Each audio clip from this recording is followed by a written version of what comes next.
We now have a generation of politicians led by Trump who tell us there are no rules, that he can do what he likes. He's a convicted felon, but he's the president of the United States. He's signing things that are actually unconstitutional, but he's signing them anyway, expecting it to happen. That idea of veto and the thick of it, that was a bygone age where it was all about finding out how they breached the rules. Now there's no shame. It's almost like I'm showing that I'm not really an old-fashioned politician. I'm a maverick by breaking the rules. Given a lot of the work you've done, you're putting on a play about essentially the end of the world. Yes. How do you feel about the world at the moment?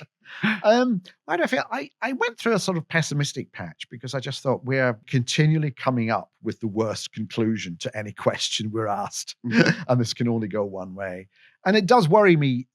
With Trump, it's the climate emergency and his denial of that and rowing back on a lot of the progress. That's the thing that really concerns me. But strangely, I don't know, I'm becoming slightly more optimistic. I'm almost thinking he will crash in quite a mighty way. I'm not saying he will no longer be president in 4 years' time.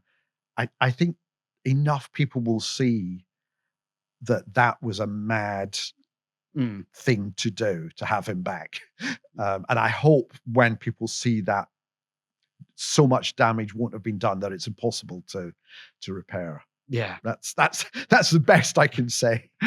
Real life is putting satire out of business. Well, it's I'd come and see the show and then you can answer that question. But real life is now more frightening in that things seem outside our control. I think that's what it is.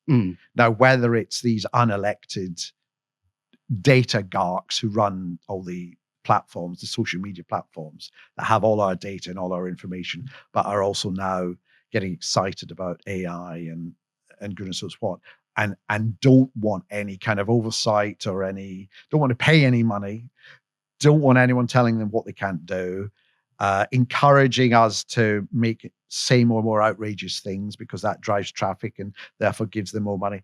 We're in that kind of area. So that, I suppose, if you're looking at what do you want to write about that's funny and topical and satirical, that's the area that fascinates me. That sense of people are not who they say they are. We elect certain people, but they not be the ones in charge. So where is the power? Where is the influence?